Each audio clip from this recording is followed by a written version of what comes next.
ito bagong labas ay ang mahal.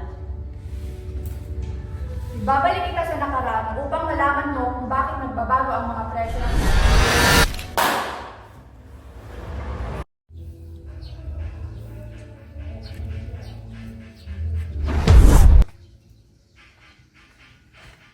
Asan ako? Anong panahon ito?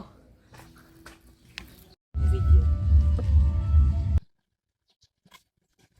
Ale, anong panahon po ito? Ikaw, di ba ikaw yung nagdala sa akin dito? Maligayang pagbabalik muli, kaibigan. Narito ka kung saan ang piso ay mataas pa ang halaga, kung saan ang mga presyo ay mababa pa. At ngayon, nalaman ko na rin kung paano nagbabago ang presyo ng isang produkto habang lumilipas ang panahon.